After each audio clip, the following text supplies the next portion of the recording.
Tandang-tanda ko pa ang imahe ng aking ama.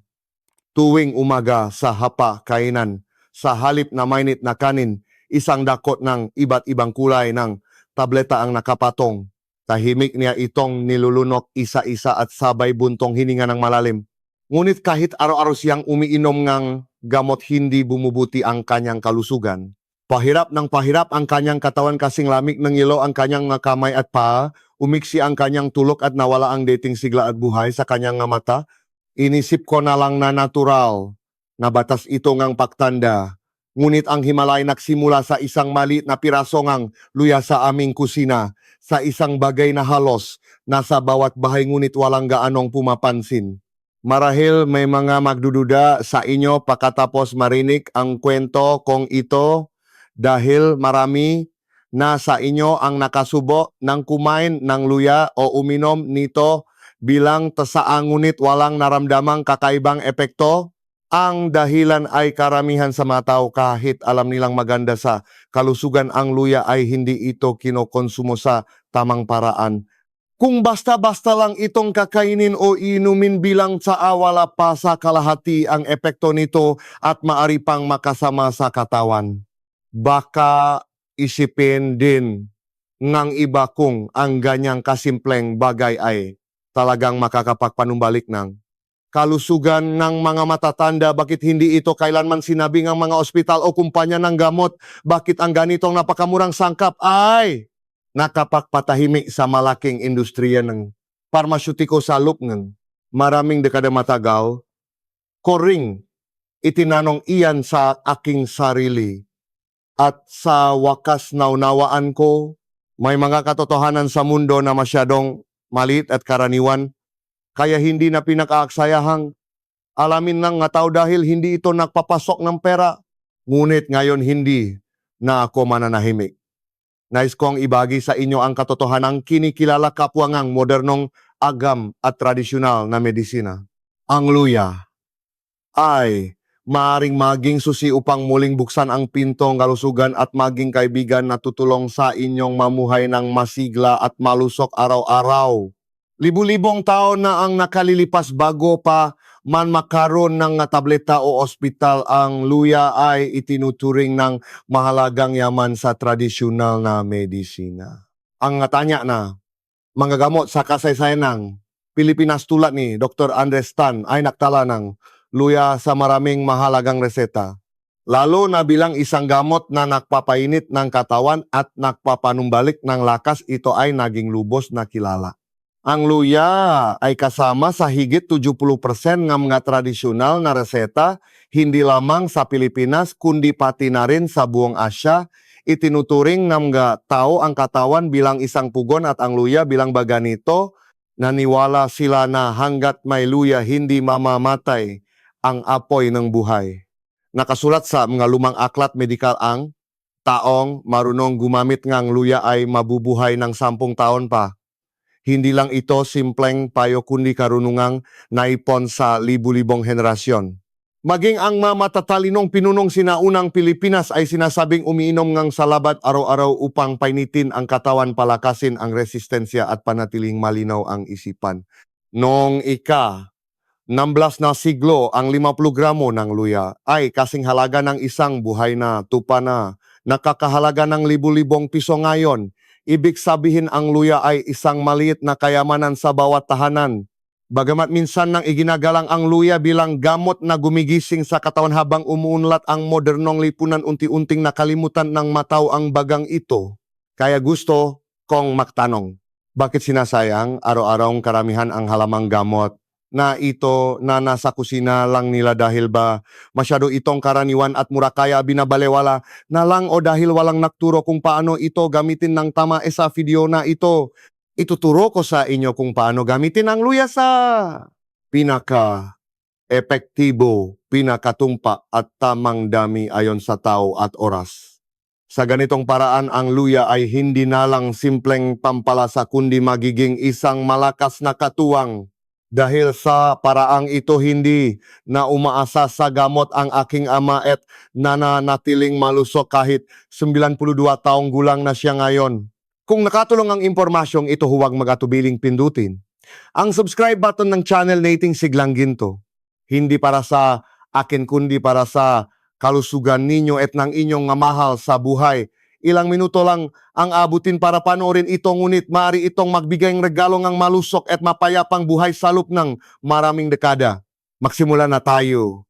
Nung bata pa ako, nakikita ko ang aking ama na laging malusok kahit nagtatrabaho sa labas tuwing malamig na panahon. Ngunit nang tumanda siya, nagsimula siyang magreklamo sa lamig. Nung una sinabi niyang malamig ang kanyang kamay at paa hanggang sa naramdaman niya ang lamig na nanunuot hanggang buto, at kahit gaano kakapal ang kumot niya, hindi siya makaramdam ng init. Iniisip ngang marami na normal ang iyon kapag tumatanda.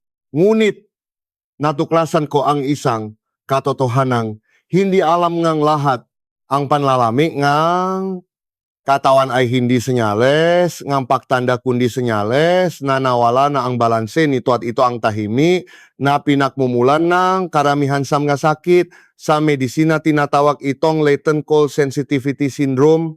Sa madaling salita, ito ang kondisyon kung saan ang temperatura ng katawan ay bumababa kaysa sa malusok na pamantayan.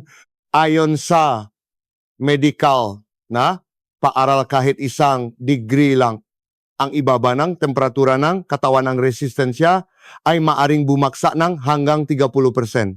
Ibig sabihin, ang katawang dating kayang labanan ang 10 sakit ay hindi na kayang labanan ang 3 kung ito ay manlalamig.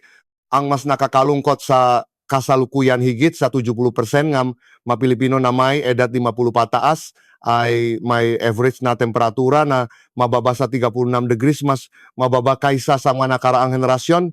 Ibig sabihin, karamihan sa atin ay nabubuhay sa malalamig na katawan ng hindi natin namamalayan. Kung gayon, bakit patuloy na lumalamig ang katawan? Ang sagot ay nasa ating mga pang-araw-araw na gawi. Nabubuhay tayo sa kaginhawaan, ngunit ang kaginhawaang iyon mismo ang umaagaw sa natural na kakayahan na ating katawan na i-regulate ang sarili. Nag-aircon tayo buong araw kapag mainit at halos hindi gumagalaw sa loob ng kwarto kapag tag-ulan. Nawala na nga pagkakataon ang katawan na makibagay sa pagbabago ng temperatura at naging parang pugo na sira ang temperature sensor. Ang resulta, unti-anting bumabagal ang sirkulasyon ng dugo. Bukod pa rito, mas lalong nagpapalamig sa katawan ang modernong diet. Ang prutas tulad ng saging, pinya at mangga ay tumutubo sa may init na lugar at karaniwang kinakain kahit sa pabago-bagong panahon sa Pilipinas, ngunit mayroon itong malamig na katangian sa katawan. Ang fast food, instant noodles, soft drinks, iced coffee, ice cream at malamig na gatas ay lahat may malamig na katangian. Kapag bumaso ang pagkain ito sa katawan, pinapababa nito ang temperatura sa loob ng mga organo at pinapabagal ang galaw ng sikmura at bituka. Ang resulta, nawawalan gana kumain, humihina ang panunaw, nakakaramdam ng pagkablok at tila ng lalamig ang buong katawan. Kung sasamahan pa itong stress at puyat, mas lalong lalala ang sitwasyon. Kapag na-stress, naglalabas ang katawan ng hormone na cortisol na nagpapalit ng mga daluyan ng dugo at nagpapababa ng temperatura ng balat. Gayon din kapag kulang sa tulo, nakakagulo ang sirkulasyon ng dugo at temperatura at hindi nakakagawa ang katawan ng sapat na enerhiyang pampainit. Kung naranasan mo nang magising sa kalagitnaan ng gabi dahil malamig ang iyong nga paa kahit na hindi naman naka-aircon ang kwarto, iyan ang malinaw na senyales ng latent cold sensitivity syndrome. Ang mga sumusunod na resulta ay tahimik ngunit seryoso. Kapag bumangit ang sirkulasyon ng dugo, malalamig ang mga kamay at paa at madaling sasakit o mamamaga ang mga kasukasuan. Kapag hindi nakatanggap ngang sapat na init ang sikmura at bituka, babagal ang panunaw na magre-resulta sa pagkablok, pagkahilo at constipation. Ang lamig sa loob ng katawan ay nakakapagpahina rin sa ate, puso at baga dahil nababawasan ang daloy ng dugo papunta sa mga organong ito. Higit pa rito, kitang-kitang babaksak ang resistensya. Ang malamig na katawan ay parang bahay na walang pampainit. Madaling makakapasok ang mga virus at bakterya. kaya madaling dapuan ng sipon sinusitis at pulmonya ang nga matatanda kahit sa kaunting simoy ng hangin. Ang ma-immune cell, ang mamandirigma ng ating katawan ay bumabagal ang galaw sa mababang temperatura at kung magtatagal ang panlalamig makaapekto ito hindi lamang sa katawan kundi pati na rin sa isipan. Ayon sa mga pag-aral ang mataong may mababang temperatura ng katawan ay may hindi magandang sirkulasyon ng dugo kaya nababawasan ang supply ng oxygen sa utak at dahil dito mas mataas ang posibilidad na makaroon ng depresyon. Marahil iniisip ng marami, wala naman akong sakit. Ngunit ang panlalami ng katawan ay isang dahan-dahang proseso. Hindi ito nangyayari sa isang gabi, kundi unti-unting nanunuot araw-araw mula sa malamig na pagkain isang baso ng iced coffee at pek aircon buong magdamag. At darating ang araw na palagi ka na lang pagod at umaasa sa gamot at nun mo malalaman na matagal na palang humina ang apoy ng buhay sa iyong katawan. Kaya ang malamig na katawan ay hindi lang simpleng pakiramdam. Isa itong senyales na unti-unti nang naubos ang enerhiya ng buhay sa loob natin. Kapag malamig ang katawan hindi dumadaloy ng maayos ang dugo kaya hindi nakatanggap ng nutrisyon ang mga organo at madaling makasakit. Sa kabilang banda kapag mainit ang katawan maayos, ang sirkulasyon ng dugo, masigla ang galaw ng puso at baga maganda. Ang panunaw, mahimbing ang tulog at mapayapa ang isipan. Sa madaling salita ang malamig na katawan na ay isang may sakit, na katawan na wala pang pangalan, tanging kapag muli nating pinakalap ang apoy sa loob, na nagbabalik ng sirkulasyon at pahinga doon pa lang magsisimula ang landas patungo sa tunay na kalusugan. At ang susi sa pagpapagalaw sa apoy na iyon ay ang maliit na pampalasang madalas nating binabaliwala ang luya. Kaya bakit sa isang piraso lang ng luya ay kumakalat na ang init sa buong katawan, umiinit ang malalamig na kamay gumagaan, ang pahinga at gumiginhawa, ang sikmura, ang kamangha-manghang pagbabagong ito ay hindi mahika kundi ang siyentipikong resulta ng natural na sangkap na nakatago sa luya. Isang regalo ng kalikasan na ibinigay sa sangkatauhan libu-libong taon na ang nakararaan. Ang unang pangunahing sangkap na dapat pansinin sa luya ay ang gingerol. Ito ang sangkap na nagbibigay na natatanging anghang ng luya. Kapag pumasok ang gingerol, sa katawan pinapalawa nito ang daluyan ng dugo at pinapabuti ang sirkulasyon ng dugo, partikular na itong epektibo sa bahaging madaling manlamig tulad ng kamay pa at puson. Kapag naging mayos ang sirkulasyon ng dugo natural, natataas ang temperatura ng katawan, magiging matatak ang tibo ng puso at muling magigising ang internal na organo na matagal nang bumagal. Ang gingerol din ay isang natural na anti-inflammatory na tumutulong maibsan ang pananakit ng kasukasuan o pamamaga ng kalamnan. Kaya napakalaking tulong nito sa mga matatanda na nakakaranas ng pananakit sa tuwing lalamig ang panahon.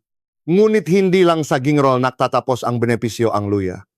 Kapag pinakuluan o pinatuyo ang luya, ang gingerol ay nagiging sangkap na tinatawag na shogaol. Ang shogaol ay isang sangkap na may mas malakas na epekto, mas manghang ito ngunit mas mataas din ang epekto nito bilang anti-inflammatory painkiller at pampataas ng temperatura ng katawan. Napatunayan na nga siyentipiko na malinaw na nababawasan na shogaol ang sakit na nararamdaman na nga pasyenteng may talamak na arthritis sa tuhod. Ang taong regular na uminom ng pinatuyong tasaan ng luya o shogaol extract sa loob ng ilang linggo ay naula na nabawasan ang kanilang sakit naging mas malambot ang kanilang makasukasuan at nakaramdam ng pagkalat ng init sa buong katawan nila. Bukod sa dalawang pangunahing sangkap na ito, ang luya ay mayaman din sa natural na essential oils. Ang mga mabangong volatile substance na ito ay may malakas na antibacterial at antifungal properties na nililinis ang respiratory system kapag nilanghap mo ng malalim ang singaw. Nang mainit na salabat ang nakakapreskong amoy, ay hindi lang simpleng amoy kundi ito ang essential oil ng luya na pumapasok sa respiratory tract upang maipsan ang pamamaga at puksain ang mga bakterya. Kaya ang mga taong madalas makasipon, ubuhin o makaroon ng sinusitis ay nakakaramdam ng ginhawa sa paghinga pagkatapos uminom ng salabat. Ngunit ang pinakanakamamangha sa luya ay ang pangkalatang mekanismo ng lahat ng sangkap na ito na makakasamang gumagana sa loob ng katawan. Kapag sabay na activate ang gingrol at sugal, dadami ang daloy ng dugo at bibilis ang sirkulasyon kaya init ang katawan mula sa loob. Ang init na ito ay hindi lamang panlaban sa lamig kundi ginigising din nito ang function ng iba't ibang organo upang buhayin ang buong katawan. Kapag uminit ang sikmura, bubuti ang panunaw, mawawala ang pagkablok at babalik ang gana sa pagkain. Kapag maayos ang panunaw, tataas ang absorption rate ng nutrisyon at mas maraming enerhiya ang magagawa para sa pang-araw-araw na buhay. Ang luya ay nagsisilbi ring natural na kalasak na nagpapalakas sa immune system. Ayon sa maraming pag-aaral sa Pilipinas, pinaparami ng luya ang white blood cells at pinapataas ang kakayahang puksain ang bakterya at virus. Kapag mas maraming malusok na white blood cells ang pathogen tulad ng sipon flu at pulmonya ay maagang nahaharang at hindi nakakapasok ng malalim sa katawan. Natuklasan ng mananaliksik na ang ginger extract ay may epekto sa pagpigil sa mga virus gaya ang H1N1, influenza na minsang nanalasa sa buong mundo. Ang resultang ito ang naging daan upang muling makita ng Western medical community ang medical na halaga ng luya na matagal na nilang binalewala. Bukod pa riyan, ang luya ay may positibong epekto sa cardiovascular system. Maraming cardiologists ang lubos na nagpapalaga sa kakayahan ng luya na pababain ang pamumuo ng platelets upang maiwasan ang labis na blood clots. Kung hindi mamumuo ng hindi normal ang dugo, malaking bababa ang panganib ng stroke at heart attack. Ayon sa pag-aral ng Dr. Andres Tan Medical Institute, ang mga taong regular na kumonsumo ng ginger extract sa loob ng 4 na linggo ay nagkaroon ng average na 15% pagbaba ng masamang kolesterol sa dugo at mas nanatiling matatag ang kanilang blood pressure. Walang kailangan na mamahaling gamot o komplikadong paggamot kung regular na kakainin ang luya sa tamang paraan, kaya na katawan na ibalik ang sarili nitong balanse. Ang isa pang nakakatuwa ay nakakatulong din ang luya sa mas mahabang buhay at mental health. Kapag uminit ang katawan, na relax ang nervous system, bumibilis ang daloy ng dugo at nakakarating ang sapat na oxygen sa utak. Dahil dito, madaling makatulog, nagiging mahimbing ang tulog at pagkagising sa umaga, ay maganang pakiramdam at malinaw ang isip. Ang luya ay hindi gamot na pamalit sa sleeping pills. Ngunit nagagawa nito ang bagay na mahirap gawin ng sleeping pills. Ibinabalik nito ang balanse ng katawan para makaramdam ng antok ng natural. Nasusukat ng modernong agam ang konti bagay tulad ng blood vessels at inflammation levels. Ngunit nakakagulat na ang mga teorya, ang tradisyonal na medisina na naipasa mula palibu-libong taon na ang nakararaan ay tumutugma sa mga resulta nga siyentipikong pag-aral ngayon. Sa Oriental Medicine, ang luya ay itinuturing na nagpapainit sa sentro ng katawan, nagtataboy ng lamig at nagpapaaktibo sa daloy ng enerhiya at dugo. Sa Western medicine naman tinatawag itong blood circulation, promotion at anti-inflammatory effect. Iba man ang ginamit na salita, isa lang ang pangunahing mensahe ng dalawang sistema. Ang luya ay nagpapanumbalik ng puwersa ang buhay mula sa kaibuturan ng katawan Nang mapatanto ko ang katotohanan ito, doon ko lang nalaman na hindi pamahiin ang pinaniniwalaan ng ating nga ninuno. Wala silang mikroskopyo o kagamitang pangsuri, ngunit mayroon silang libu-libong taon karanasan sa pamumuhay kasama ngang kalikasan. At ngayon, pinapatunayan ng agam ang karunungang iyon sa tuwing magdadagdag kang isang piraso ng luya sa iyong saa at inom ng isang lago ng mainit na tubig na may luya, hindi lang iyon simpleng ugali. Ito ay pagpapaningas mo muli sa baga sa iyong katawan at daan sa pagpapanumbalik ng kalusugan, mahabang buhay at apoyeng buhay. Isang tanya na doktor ang nagsabi nito, kapag malamig ang katawan kahit anong ganda ng gamot ay hindi tatalap. Ngunit kapag mainit ang katawan kahit mainit na tubig ay nagiging gamot. Itinanimin ko sa isip ko ang masalitang iyon at pagkatapos ng mahabang pag-aral na diskubre ko ang isang napakasimpleng paraan kung paano napanatili ng matao noon ang kanilang kalusugan, pinaikot ang enerhiya at dugo at nanatiling masigla. Iyon ay isang espesyal na tasangang taa, ang tinatawag kong taangang tatlong sangkap, luya, black tea at brown sugar. Ang tatlong gintong sangkap na ito ay nagsasama para maging perpektong kombinasyon na tumutulong sa sirkulasyon ng dugo, immunity at mahabang buhay. May nagtanong sa akin nung una, bakit hindi green tea? Di ba maganda ang green tea? Ngunit tulad ng alam ninyo sa Oriental medicine, ang green tea ay itinuturing na malamig na pagkain.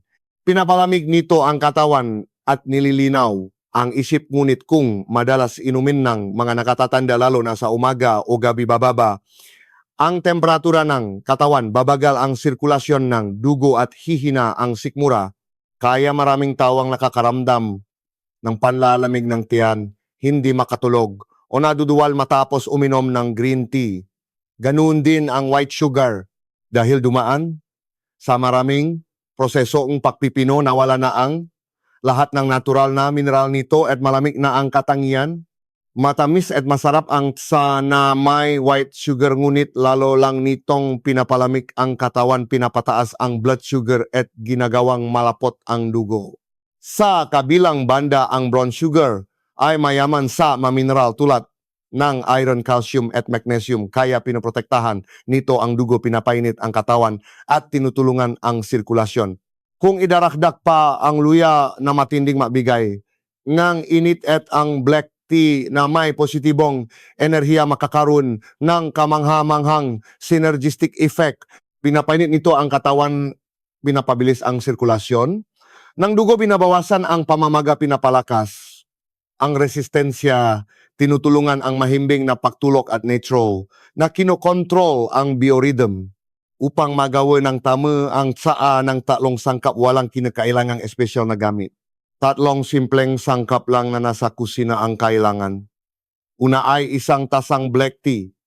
Sapat na ang regular na tea bag at hindi na kailangan ng mamahaling clays.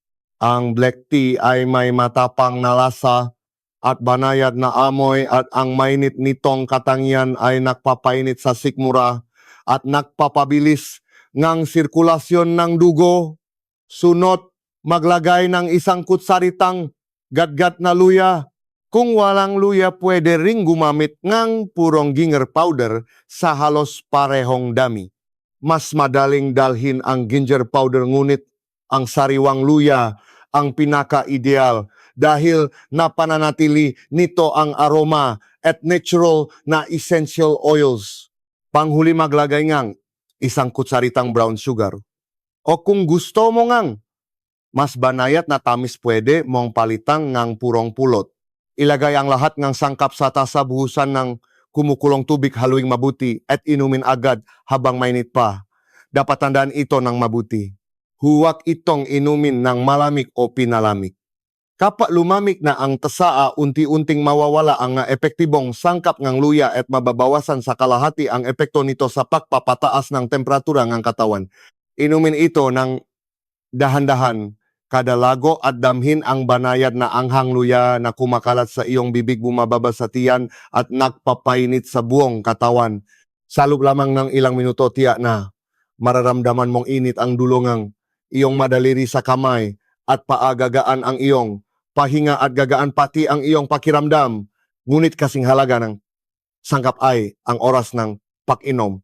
May 3 gintong oras sa isang araw upang makuha ang pinakamataas na epektong saan 3 sangkap. Una ay pagkagising sa umaga.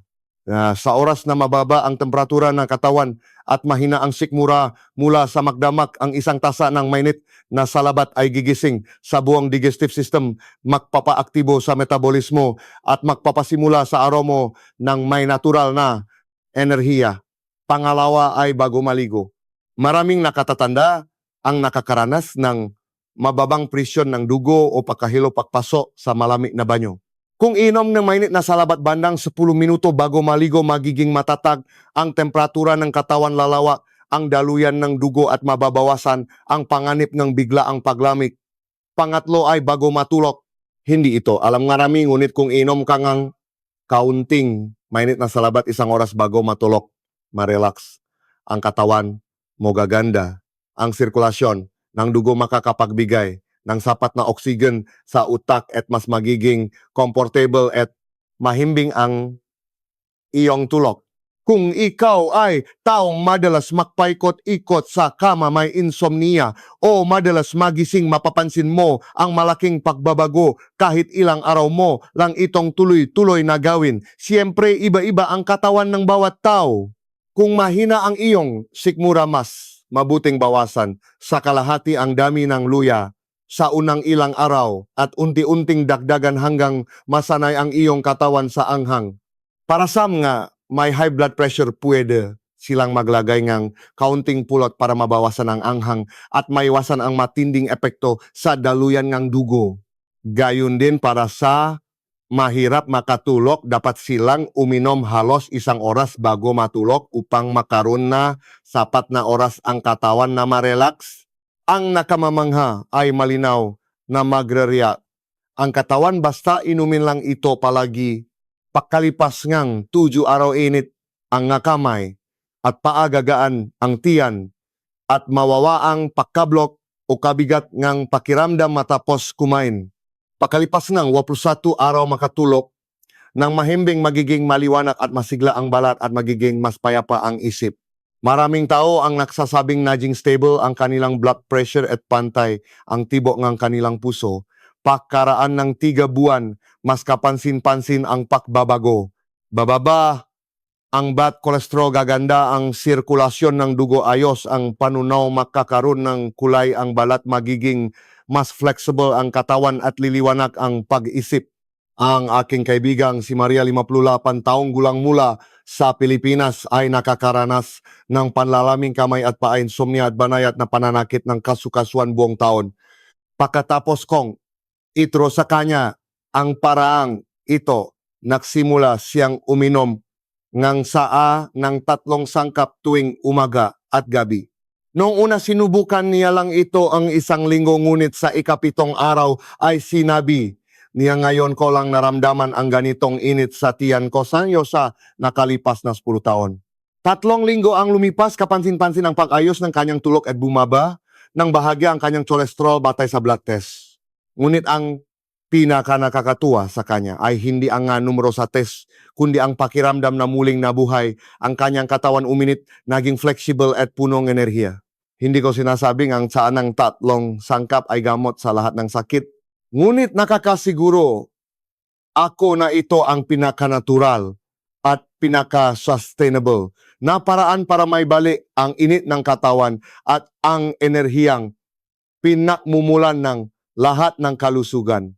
Hindi mo kailangan ng komplikadong reseta o mamahaling health supplement.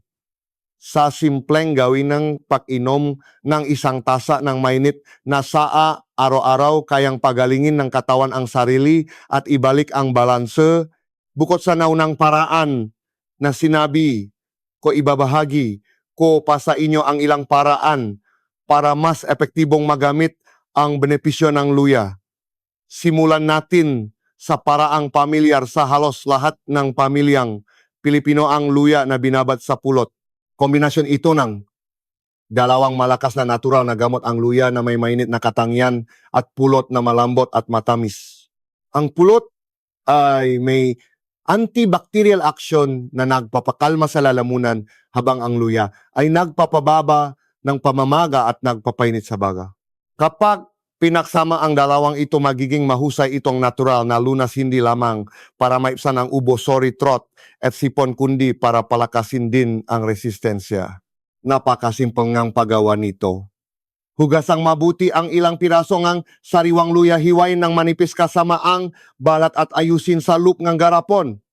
Ibos ang purong pulot sa ibabaw nito hanggang sa lumubog ang luya. Isara ng mahigpit ang takip at iwan sa lugar na may magandang ventilasyon sa loob ng 24 oras bago gamitin. Tuwing umaga magtimpla ng isang kutsarita ng mixture na ito sa mainit na tubig o idagdag sa tasa at inumin. Masarap na nakakapagpainit pang lalamunan. Kung matagal nang pabalik-balik ang ubo paus at nakakaranas ng panunuyo at hapdi sa lalamunan, makakaramdam kang malinaw na pagbabago kung inumin mo ito tuloy-tuloy sa loob ng isang linggo. Ang banayat na anghang luya at ang tamis ng pulot ay hindi lang mag-alis sa sakit ng lalamunan kundi magpapagaan din ng pakiramdam. Lalo na kung ipapatuloy ng mamatatanda ang gawain ito, malaking tulong ito hindi lang sa panggagamot kundi pati na rin sa natural na pagpapalakas ng immunity sa pagbabago ng panahon. Ang luya at pulot ay tila baluti na nagpoprotekta sa respiratory tract. Pinapalusok nito ang baga, pinapainit ang lalamunan at pinipigilan ang pagpasok ng bakterya at virus. Kung nawawalan kang gana sa pagkain, madaling mabuso o hirap sa panunaw, ang piklad, ginger o binurong luya ay isang maliit ngunit epektibong lihim na matagal nang ginagamit ng nga tao sa iba't ibang bansa kabilang na sa Pilipinas. Kumain lang ng ilang piraso ng pickled ginger matapos kumain ay gaganda na ang pakiramdam ng sikmura, lilinis ang bibig at babalik ang gana. Simple lang din ang paggawa nito. Hugasang mabuti ang luya, balatan ng manipis at ibaba sa tubig na hinaluan ng suka at konting asin. Pagkaraan ngang ilang aroma, kakaroon na ang luya ng banayat na asim, init ng anghang at mabangong amoy. Kahit 2 hanggang 3 maliliit na piraso lang ang kainin matapos ang bawat pagkain, bubuti ang panunaw at gaganda ang pag-absorb ng nutrisyon. Lalo na para sa mga madalas mabusok, inaatake ng acid reflux at walang gana kumain, isa itong natural na solusyon upang maibsan ang sintomas ng hindi umaasa sa gamot. Sa iba't ibang bansa, ang pickled ginger na ito ay halos laging kasama sa bawat pagkain bilang side dish. Naniniwala sila na ang katawan ay malusok lamang kung ang tiyan ay mainit. Gayunpaman hindi lahat ay may oras na maghanda ng sariwang luya araw-araw. Para sa mga madalas bumiyahe papasok sa trabaho, bumibiyahe sa malayo o laging umaalis, maari silang gumamit ng ginger powder o ginger pasta na nasa tube. Ang gayon sa mga supermarket at organic stores. Sa Pilipinas, madali nang makabili ng ginger powder o ginger paste na maginawang gamitin kapag nakakaramdam kang pagod, antok o panlalamig ng makami at paa. Ihalo ang isang kutsaritang ginger powder sa isang baso ng mainit na tubig o idakdak sa black coffee o sabaw. Mas magiging malinamnam ang amoy at mabilis na iinit ang katawan.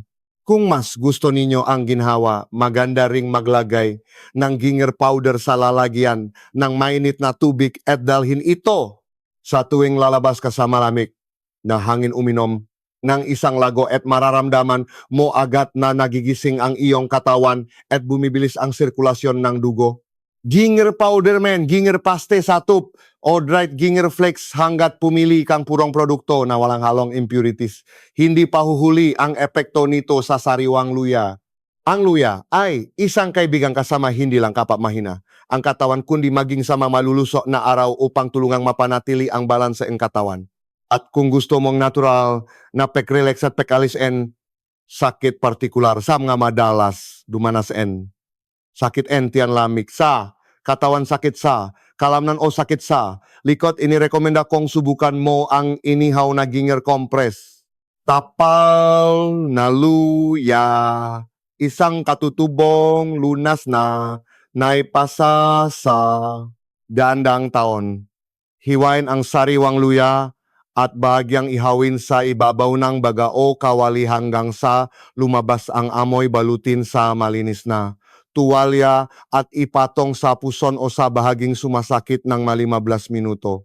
Ang mainit na enerhiya mula sa luya ay papasok ng malalim sa kalamnan upang tulungan ang sirkulasyon ng dugo, alisin ang paninigas at bawasan ang sakit.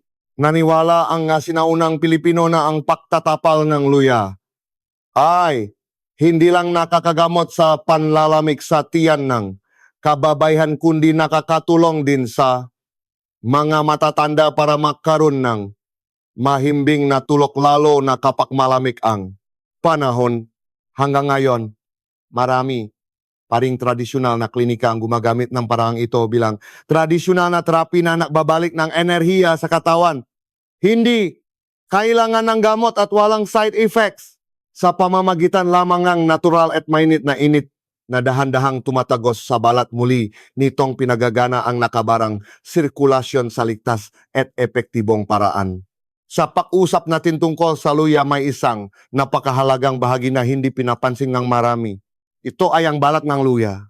Ang halos lahat ng saganang essential oil at sustansyang luya ay nasa ilalim lang mismo ng manipis na balat na iyon. Kung masyadong makapal ang iyong pagkakabalat, parang tinatapon mo na rin ang pinakamahalagang bahagi. Kaya huwag itong balatan ng malalim. Sa halip hugasan ng mabuti sa mainit na tubig o ibabat saglit sa tubig na may halong suka at pagkatapos ay kaskasin ng bahagya ang dumi sa labas gamit ang kutsilyo.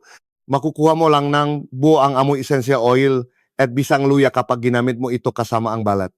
Nakakatuwang isipin na kahit ngayon sa maraming probinsya sa Pilipinas may nakagawian pa rin ang mga tao na maglagay ng kaunting sariwang luya sa kusina. Naniniwala silang taglay nga luya ang positibong enerhiya, ang enerhiya nga buhay at init. At sa katunayan kahit na ito ay isang maliit at karaniwang luya, lamang kapag ginamit ng tama, magagawa nitong kontrolin ng pantay ang balanse sa loob at labas ng ating katawan. Gayunpaman, may isang bagay na lagi kong gustong idiin. Ang luya ay isang magandang regalong bigaing kalikasan, ngunit tulad ng kahit anong regalo, dapat itong gamitin ng tama. Kapag ginamit ng mali, kahit gaano pa ito kaganda, maaring maging mapanganib. Bagamat gumagana ang luya bilang mainit na enerhiya na gumigising sa sigla ng katawan sa ilang tao o sa mga partikular na pagkakataon, kinakailangang ayusin ang dami, baguhin ang pamamaraan ng paggamit nito o itigil muna pansamantala. Una, hindi dapat uminom luya ang mga may mataas na lagnat na umabot sa higit 39 degrees. Kapag may lagnat mataas ng temperatura, katawang at mabilis ang metabolismo. Kung idaragdag mo pa ang luya na may matinding katangiang nagpapainit, lalong tataas ang temperatura ng katawan na maaring magdulot ng dehydration o matinding pagod o lalong magpapalala sa kondisyon. Kapag nilalagnat ka, hindi mas maraming init ang kailangan ng iyong katawan kundi balanse at pagaling. Pagbalik sa normang temperaturang iyong katawan, makatulong na sa pagpapagaling mo ang pag-inom luya. Ikalawa, dapat mag-ingat ang mga may gastritis o stomach ulcer at mga taong madalas sumakit ang tiyan kapag walang laman ang sikmura. Ang luya ay nakpapabilis ng pagpapalabas ng gastric juice at nakpapataas ng acidity, kaya bagamat nakakatulong ito sa panunaw sa mga malulusok na tao, maari naman itong makirita sa mga taong mahina ang muchosang tiyan. Sa ganitong pagkakataon, pinakamahusay na uminom lamang ng kaunti pagkatapos kumain o lagyan ng pulot upang bawasan ang anghang, at hinding-hindi dapat inumin kapag walang laman ang tiyan. Dapat ding mag-ingat ang babaeng buntis sa unang 3 buwan. Kahit pa nakakatulong ang luya upang bawasan ang morning sickness, sa ilang pakakataon ang maanghang nitong init ay maaring magstimulate sa matris na magdudulot ng discomfort o banayat na contraction. Kaya sa unang bahagi ng pakbubuntis, napakahalaga na kumonsulta sa doktor bago ito inumin. Kapag lampas na sa 3 buwan ng pakbubuntis at nasa panahong ligtas na pwedeng maghalo ng napakakaunting luya sa mainit na saa o gamitin bilang pampalasa sa pagkain. Higit pa rito, kailangan ding maging labis na maingat ng mga may cardiovascular disease, ginagamot sa diabetes o uminom ng anticoagulants. Dahil pinapalawa ang luya, ang nadaluyang ng dugo at pinipigilan ang pamumuong blood platelets, maaari nitong maapektuhan ang epekto nga gamot sa puso o tumaas ang panganib ngang pagdurugo kapag marami ang nakonsumo. Ang diabetic na umiinom ng gamot na nakpapababa ng blood sugar ay dapat ding kumonsulta muna sa doktor dahil pinapalakas ng luya ang bisa ng gamot na maring magpabagsak sa blood sugar ng mas mabilis kaysa sa inasahan. Maraming tao ang naisip na dahil natural na pagkain ang luya, mas maganda kung marami ang kakainin nito, ngunit hindi ito totoo. Ang mahalaga ay hindi ang dami kundi ang tamang oras at pamamaraan. Ang luya ay pinaka-epektibo kung kailangan ng katawan ng mainit na enerhiya at kapahumina ang sirkulasyon ng dugo.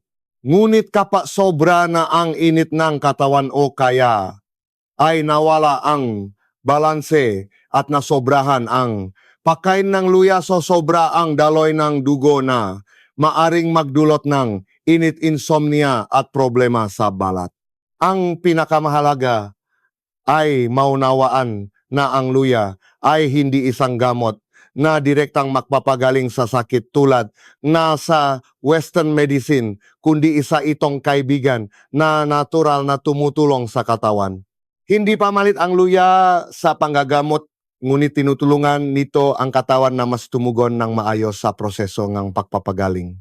Parang isang taong naalaga ng apoy sa bahay, ang tunay na karunungan ay hindi ang pagpapanatili ng apoy sa lahat ng oras, kundi ang paalam kung kailan dapat magdagda ng panggatong at kung kailan dapat pahingain ang apoy. Bilang panghuli, gusto kong mag-iwan ng isang malambot ngunit malalim na mensahe sa inyo. Iba-iba ang katawan ng bawat tao. Pakinggan ang mensahe ng iyong katawan at huwag itong pilitin. Kung uminom ka ng luya at naging comfortable, mainit at naging malinaw ang iyong isipan, senyales iyon na tinatanggap ito nga iyong katawan. Ngunit kung nakakaramdam ka ng init at paninikip, hindi makatulog o hindi comfortable ang iyong tiyan, ihinto muna ng panandalian. Bawasan ang dami o subukang baguhin ang pamamaraan ng pag-inom. Ang katawan ng tao ay isang napakasensitibong sistema.